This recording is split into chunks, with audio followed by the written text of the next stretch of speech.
Bonsoir à tous, ravi de vous retrouver en ce jeudi 5 juin. Toute l'actualité près de chez vous, invités, rencontres, reportages, décryptages, votre météo à venir. Et dans 3 jours maintenant, la visite d'État officielle du président de la République française, Emmanuel Macron, en principauté de Monaco. L'importance de ce déplacement, les relations entre les deux pays à travers le temps. Le directeur des archives et de la bibliothèque du Palais Princier, Thomas Fouilleron, nous rejoindra en studio dans quelques instants. Une rencontre au sommet programmée entre Journée mondiale de l'environnement et Forum sur l'économie bleue. Et après, pour quelques heures encore, la tenue du Green Shift Festival au Larvoto. Et puis plaisir de retrouver ce soir, à l'occasion de la fête de la radio, la voix toujours ensoleillée de l'inoxydable Jean-Pierre Foucault pour évoquer ce média de proximité. Et à 48 heures de l'ouverture du BEF, le Blue Economy Finance Forum, conjugué à la visite d'État officielle du président Macron, n'oubliez pas de bien prendre en compte toutes les restrictions de circulation en principauté, samedi et dimanche, essentiellement près du Forum Grimaldi, comme sur le rocher de Monaco. Pour les véhicules, le samedi entre 6h et 20h et dimanche entre 6h et 17h, l'avenue Princesse Grâce, dans sa partie comprise entre le rond-point du Portier et le rond-point de la Rose des Vents, sera fermée à la circulation dans les deux sens. Des coupures régulières de circulation pourront avoir lieu également dans les mêmes créneaux horaires sur différents itinéraires selon le déplacement des délégations, tous secteurs concernés, notamment entre Monaco-Ville, Monte-Carlo et le Larvoto. Le dimanche, de midi et demi à 16h, le boulevard Louis II sera fermé, lui, dans les deux sens à la circulation des véhicules, comme pour les piétons, et ce, entre le rond-point du Portier et le retournement dit du Pattaya. Les accès au parking Louis II et au Monte-Carlo Star seront interdits pendant ces phases de coupure. Pour les piétons, sur l'avenue Princesse Grâce, il n'y aura, attention, là également, qu'un seul côté des trottoirs autorisés à fréquenter. S'agissant des lignes de bus, les modifications d'itinéraire des lignes sont à prendre en compte, comme par exemple sur l'avenue Princesse Grâce pendant toute la durée du forum. L'accès à Monaco-Ville pourra être perturbé samedi après-midi. Le boulevard Louis II sera coupé, enfin, pour les bus, dimanche, de midi et demi, là aussi, à 16h. Enfin, on n'oublie pas le bateau-bus. Ce service sera totalement interrompu pendant les 2 jours du congrès. Une visite d'État du président Emmanuel Macron, très attendue en principauté. Le dernier échange officiel datant de 1984 avec la venue alors du président François Mitterrand. La grande histoire des rencontres franco-monégasques, les amitiés, les accords, les anecdotes, les traités, le respect, la reconnaissance, tout savoir des relations entre les deux pays à travers le temps. Thomas Fouilleron, le directeur des archives et de la bibliothèque du Palais Princier, vient de s'installer dans nos bureaux juste à côté. Nous allons le rejoindre sans plus tarder. Bonsoir Thomas Fouilleron. Bonsoir Christophe Foucault. Visite historique, on le disait, mais pourquoi ? Tout d'abord parce que c'est la première visite d'État depuis 1984, depuis la venue du président François Mitterrand. Et il n'y a pas eu finalement tant de visites de président de la République française. La première, c'était en 1896, Félix Faure pour le prince Albert Ier, qui lui a bénéficié de la visite de 3 présidents de la République, mais qui atteste évidemment de l'étroitesse de ses relations avec la France, étant donné aussi les relations scientifiques qu'il avait développées, la fondation de l'Institut océanographique à Paris notamment. Thomas Fouilleron, on distingue bien quand même la visite officielle d'une visite d'État, ce qui est le cas pour la visite d'Emmanuel Macron et de son épouse. Oui, l'ambassadeur de France l'a rappelé hier soir sur votre plateau. La visite d'État, c'est protocolairement le plus haut niveau. Donc c'est effectivement très important pour la principauté par rapport à ses relations privilégiées, cette communauté de destin historique avec la France, d'avoir, et on l'attendait depuis le début du mandat du président Macron, cette visite d'État qui place finalement le président Macron dans le sillage des grands présidents, Charles de Gaulle, François Mitterrand. Le témoignage est intéressant en tout cas, et surtout le passage de témoins, avec toujours sous le fond de ces discussions, il y a toujours l'environnement qui est au cœur évidemment des discussions entre la principauté de Monaco et la France. C'est vrai, à partir du moment où il y a le musée océanographique à Monaco, rappelons-le, avant même l'inauguration en 1910 du musée, le président Fallières, sous la conduite du prince Albert Ier, le chantier n'est pas tout à fait terminé, mais visite le musée océanographique. Et je crois qu'à partir de là, tous les présidents français en visite à Monaco, quel que soit le niveau de la visite, ont visité le musée océanographique. Et il y a un passage qui est intéressant au musée océanographique, c'est en 1960,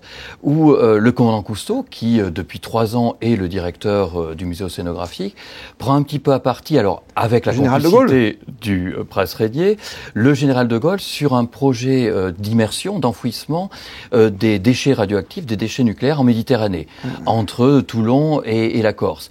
Et on voit évidemment là l'intérêt du prince Régnier pour l'environnement et cette filiation du prince Albert Ier au prince Albert II en passant par le prince Régnier III, qui alertait évidemment. Aujourd'hui, personne ne penserait immerger des déchets radioactifs Il y a eu beaucoup de débats à ce sujet. Mais ça montre le caractère pionnier évidemment de la vigilance monégasque par rapport à cette mer fermée qu'est la Méditerranée et qui annonce tout l'engagement du prince Régnier.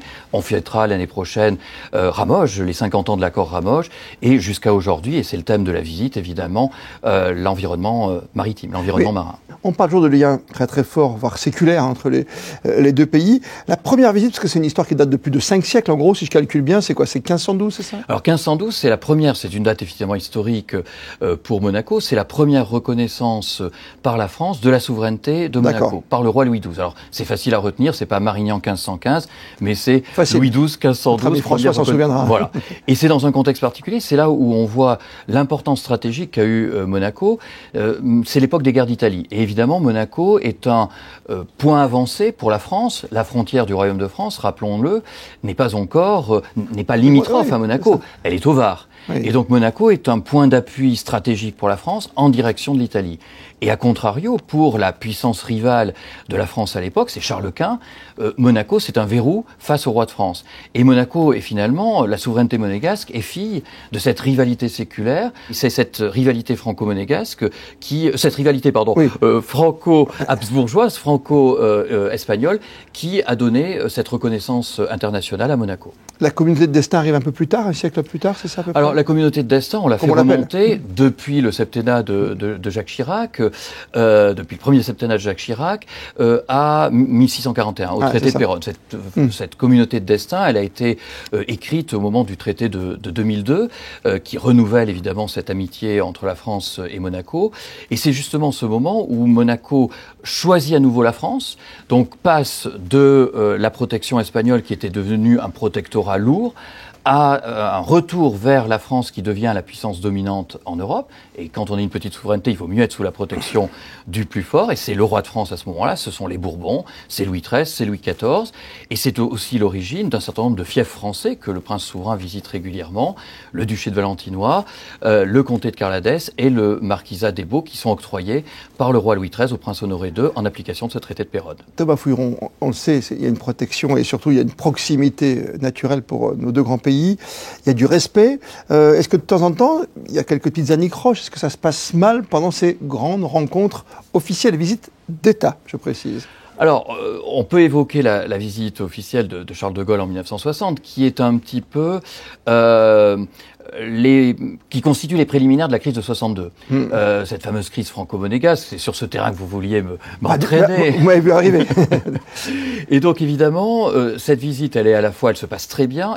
Et puis il y a un sujet de crispation aussi. Le prince Régnier a nommé quelques semaines avant la visite du général de Gaulle, Martindale, donc un ancien diplomate américain, comme conseiller privé, comme conseiller spécial. Et évidemment, on connaît parfois un petit peu le caractère sourcilleux du général de Gaulle vis-à-vis des États-Unis, il n'a pas vu sous le meilleur angle que le prince Régnier, quelques semaines avant sa visite à Monaco, nomme un conseiller américain. Mais c'est vrai que ça amène finalement à ce qu'il y ait progressivement des tensions sur différents sujets qui vont éclater en janvier 62. Et là, on le sent, on le voit, il y a énormément de respect entre les deux présidents, entre le président Macron et le prince souverain. On les a même vus très proches pendant les Jeux Olympiques, par exemple, aussi. Ou dans les différentes rencontres internationales, à Tirana, il y a quelques semaines, pour la communauté politique européenne. On parlait de communauté de destin. Je crois que c'est le général de Gaulle qui avait évoqué, lors de sa visite en 1960, une amitié dictée par la géographie, évidemment, l'environnement immédiat de Monaco, c'est le département français des Alpes-Maritimes, mais par le cœur aussi. Voilà, par le cœur. Merci 1000 fois. Thomas Fouilleron, pour toutes ces précisions d'importance avant la visite du président Emmanuel Macron ici en Principauté de Monaco. Bonne soirée à vous. Merci à vous. Aujourd'hui marque aussi la journée mondiale de l'environnement. Alors bien sûr, pour Monaco, très attaché à cette thématique et à ses enjeux, c'est un rendez-vous incontournable. Et à cette occasion, la direction de l'environnement a investi le bas de la rue Princesse Caroline pour une opération destinée à sensibiliser le public à la lutte contre la pollution plastique. Les explications de Valérie Davenet, recueillies par Théo Schumer.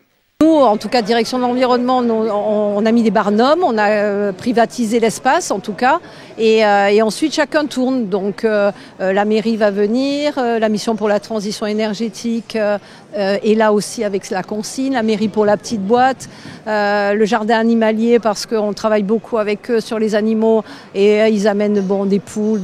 Voilà, c'était pour avoir une petite animation ludique en complément. Et puis Éco-Sciences Provence qui nous accompagne. Donc chacun va passer au fil de la journée.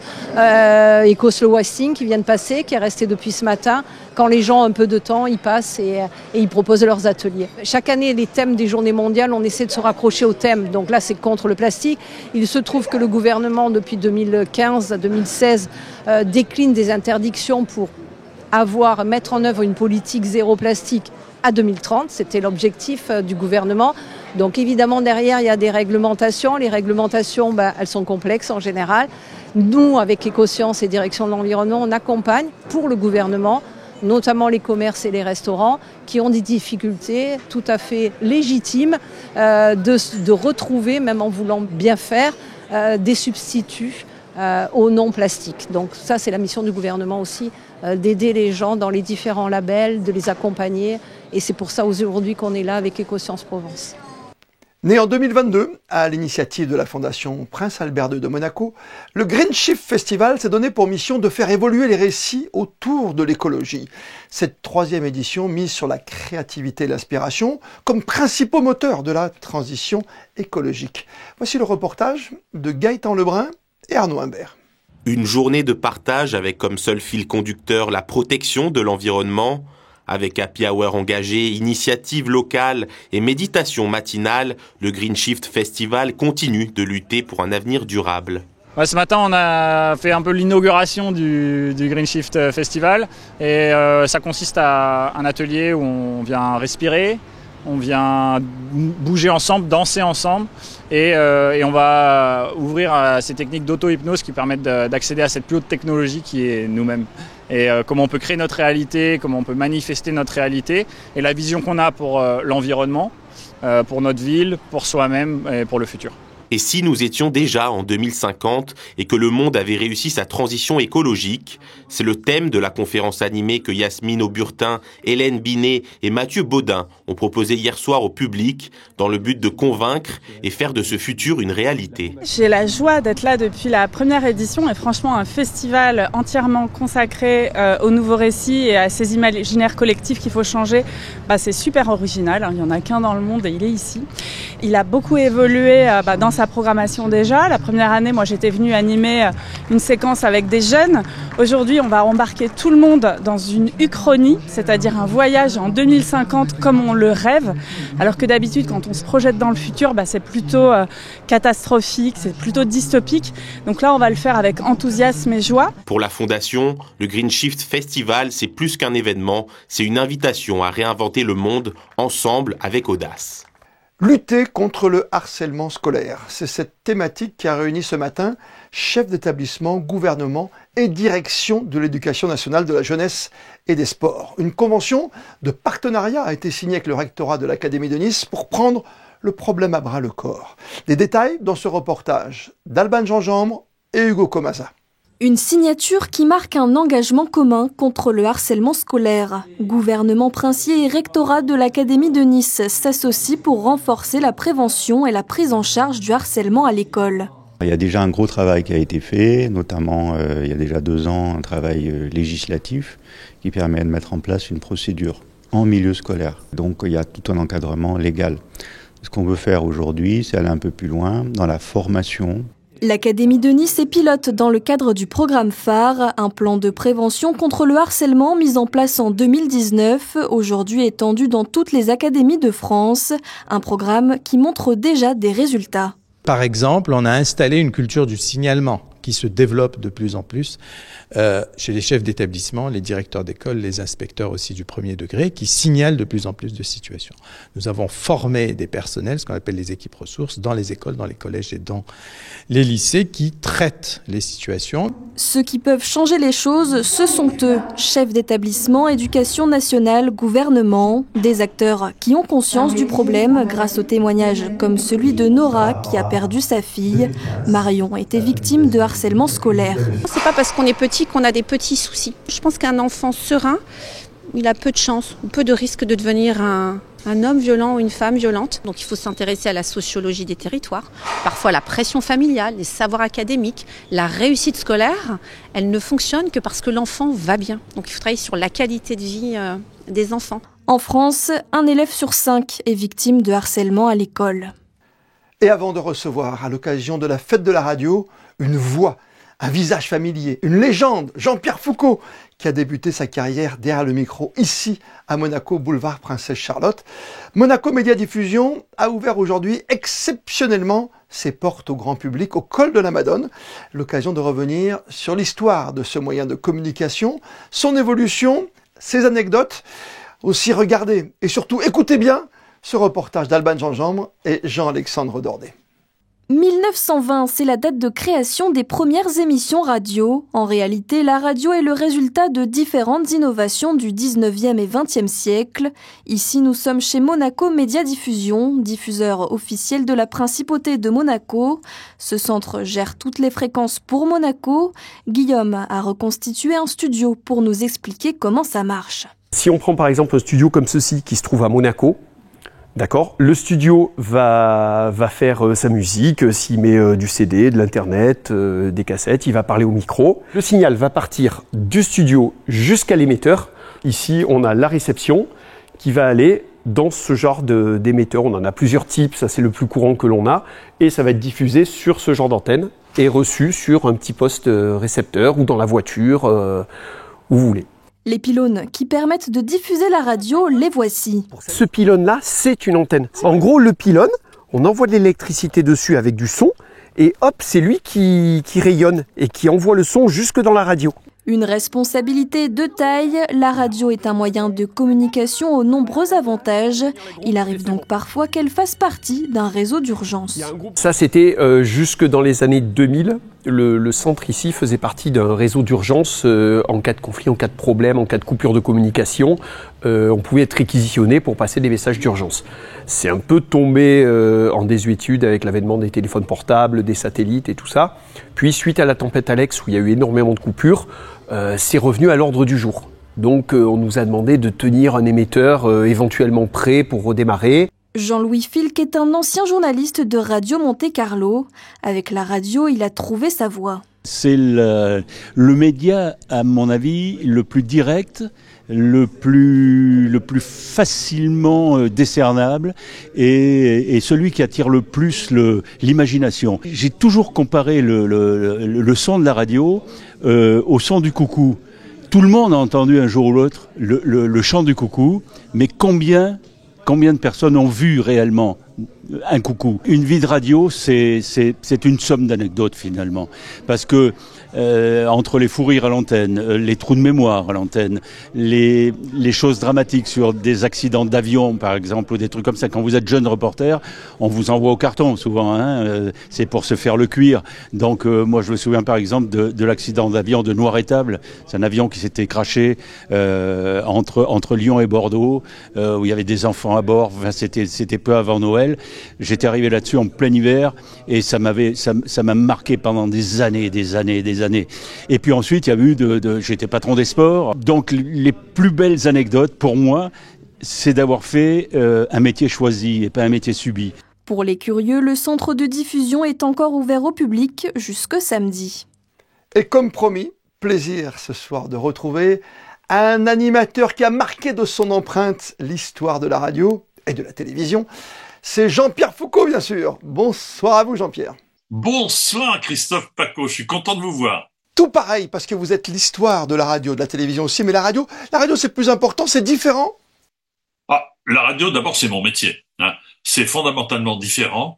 On a une chance à la radio, c'est qu'il n'y a pas d'image. Et quand il y a l'image, le téléspectateur est plutôt absorbé par la cravate qui est de travers, la cravate qui n'y est pas, comme ce qui se passe en ce moment avec vous. Et on écoute un petit peu moins les propos qui sont tenus. La force de la radio, c'est le choix des mots et surtout le choix des silences et de la ponctuation.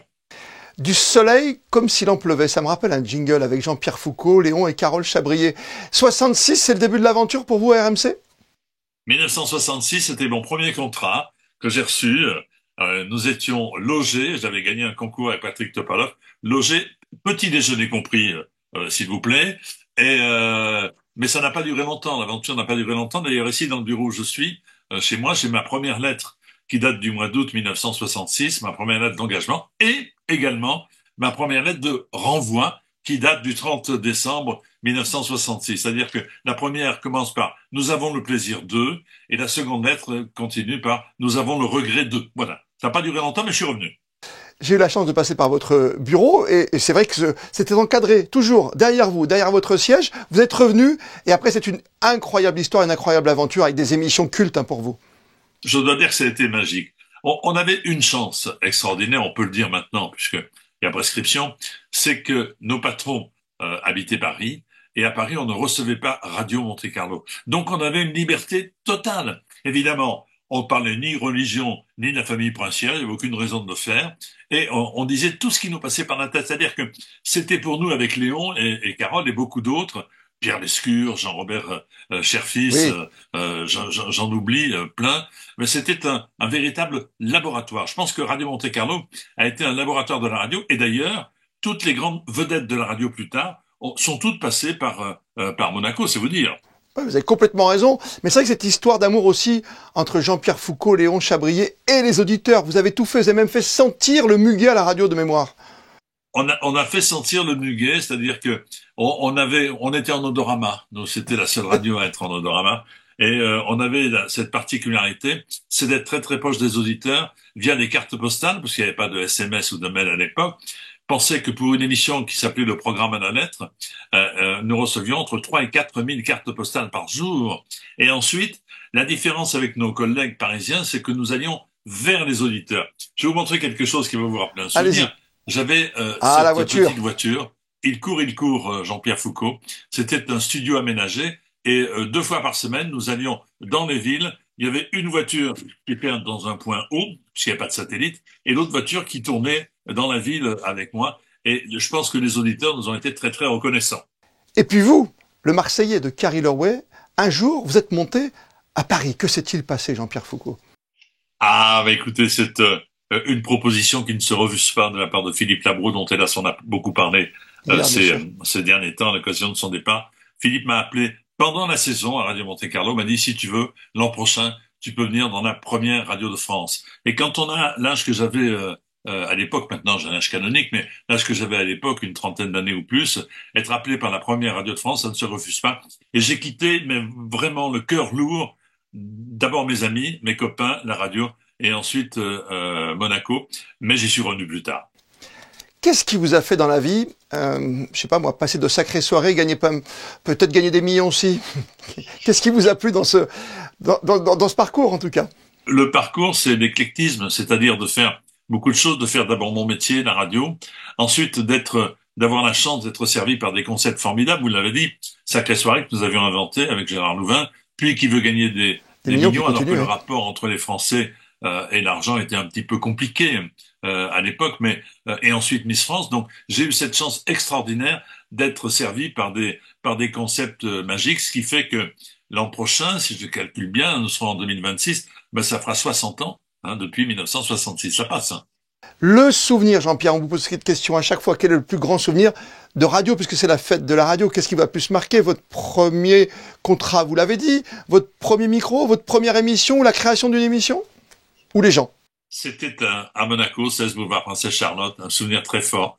Jean-Louis Sarr, qui n'est plus, qui m'avait engagé à l'époque. L'émission s'appelait Danse à gogo, avec un générique Herb Alpert, c'était Taste of Honey, je m'en souviens très très bien. Et le fait de pouvoir parler, que mon rêve de gamin, enfin d'un coup d'un seul se réalise, et que le lendemain des amis me téléphonent en disant « On t'a entendu à la radio », pour moi ça reste le souvenir le plus magique, le plus extraordinaire. Dernière question, Jean-Pierre Foucault. L'avenir de la radio, ça passe par quoi? Par le podcast, par le web, par des supports différents, ou ça restera, même avec le DAT, avec le DAB, est-ce que ça restera quelque chose qui sera toujours aussi magique comme vous nous venez de le faire vivre, en tout cas à nos téléspectateurs ce soir? Je pense que la radio va toujours exister. Il y a une chose qui me chagrine énormément dans la radio, c'est qu'elle soit filmée maintenant. Et ça n'a plus aucun intérêt. Aucun intérêt parce que la radio, c'est les mots, je vous le disais, les silences, et quand l'image vient s'ajouter à cela, la magie disparaît. Alors si la radio veut durer, il faut qu'on enlève les caméras des studios. Ouais, parce qu'on se souvient de vous, effectivement, avec Carole Chabry et Léon, tout le monde se demandait à quoi ressemblait Léon, qui était votre souffre-douleur à la grande époque de Radio Monte Carlo, la radio du soleil. Merci 1000 fois, Jean-Pierre Foucault, d'avoir pris du temps pour nous ce soir pour cette grande fête de la radio. Merci beaucoup. Comment rendre la principauté plus attractive? C'est la question qui était posée au panel de professionnels invités hier soir au Novotel par Génération Monaco. Le mouvement politique a convié ses membres et toutes celles et ceux qui le souhaitent à assister à une conférence autour du thème de l'attractivité. Sarah Inkari et Camille Caloni étaient sur place. Depuis la création du mouvement, c'est la deuxième fois que Marc Mourou, son président, organise une soirée-conférence. Après la santé, il y a 2 mois, le public a été rassemblé autour du thème de l'attractivité. Il y a une première partie dans conférence, ensuite les speakers viennent évidemment apporter leur témoignage, et puis ensuite il y a vraiment une vraie interaction avec le public pour justement essayer de voir à Monaco les enjeux dans les 5, 10 ou 15 prochaines années pour notre petit pays. Les professionnels monégasques, conjoints de monégasques ou enfants du pays sont issus de différents secteurs d'activité, la restauration, le commerce, l'entrepreneuriat mais également la finance, et portent un message singulier. Gardez à l'esprit que notre principauté, elle vit en grande partie grâce aux étrangers.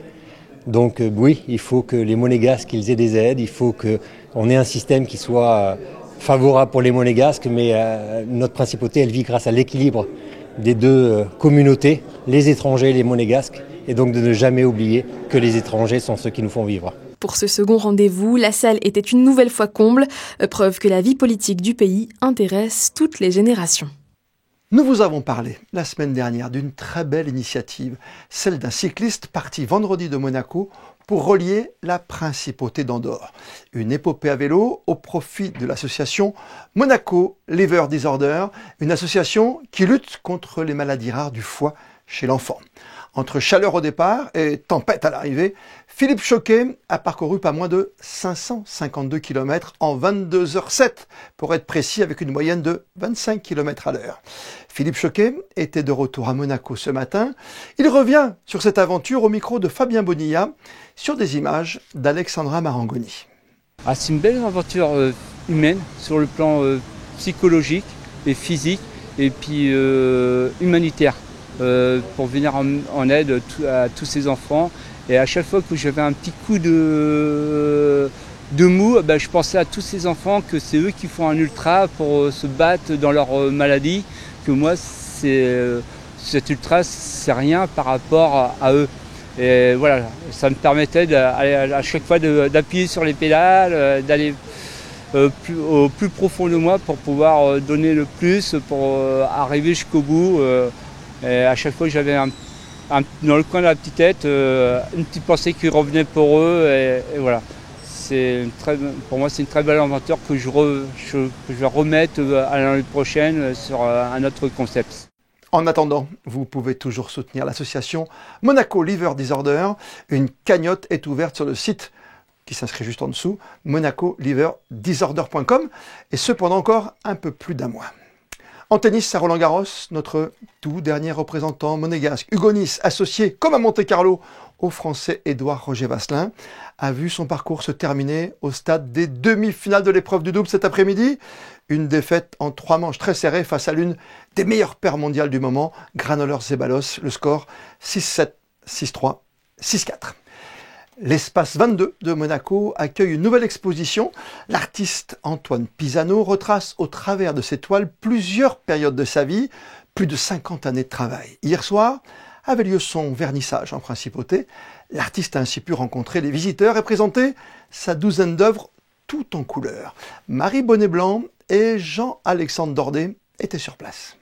Des œuvres grand format peintes à l'huile en prenant le temps, l'artiste a décidé de s'en emparer afin de placer au cœur de ses toiles l'âme humaine. Chaque toile correspond à une période, un passage ou à un moment de vie. J'ai une approche du temps qui est différente par rapport à mon œuvre.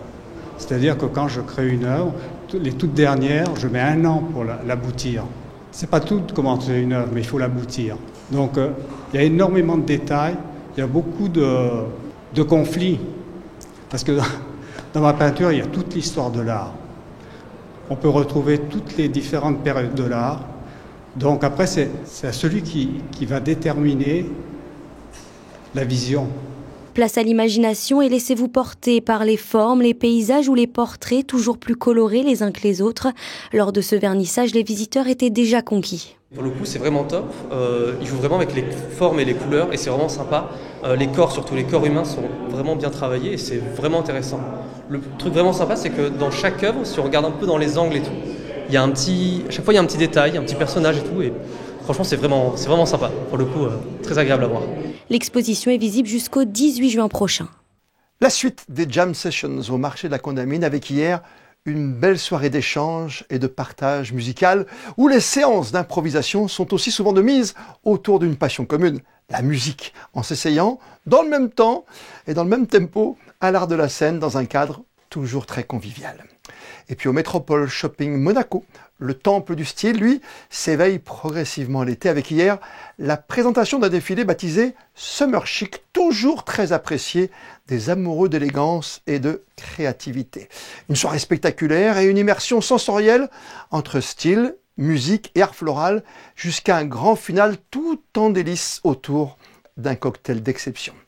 Avant de retrouver votre météo pour les heures à venir en compagnie de Théo Schumer, comme le veut la tradition, on termine votre journal par les instantanés du jour consacrés à la grande fête de la radio, autour et à l'intérieur des célèbres émetteurs du col de la Madone. Les photos sont signées Manuel Vitali. Demain, c'est Théo Schumer que vous retrouverez pour un tout nouveau journal. D'ici là, passez toutes et tous une très belle soirée. Et plus que jamais, vous le savez, vous êtes bien sur Monaco Info.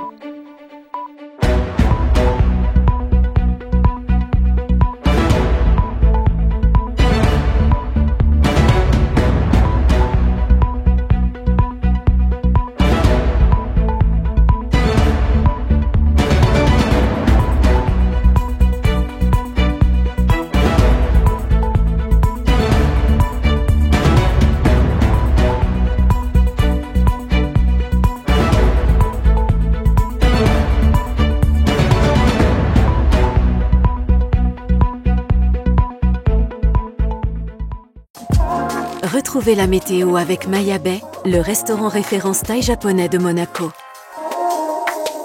Un temps un peu mitigé pour la journée de demain qui ne sera pas si différente d'aujourd'hui. La matinée sera faite de soleil mais toujours accompagnée de quelques nuages résiduels et il en sera de même pour l'après-midi. Il faudra attendre samedi pour retrouver des rayons de soleil en continu sur la principauté. Côté température, ça remonte progressivement. Comptez 23 degrés le matin et jusqu'à 24 degrés au plus fort de la journée. Demain, nous fêterons les Claudes et les Norbert et ce sera aussi la journée mondiale de la maladie de Verneuil, maladie chronique qui affecte la peau et qui est encore très méconnue du public et mal diagnostiquée. Cette journée est donc l'occasion de sensibiliser le public. Excellente soirée sur Monaco Info et à demain. C'était la météo avec Maya Bay, le restaurant référence thaï japonais de Monaco.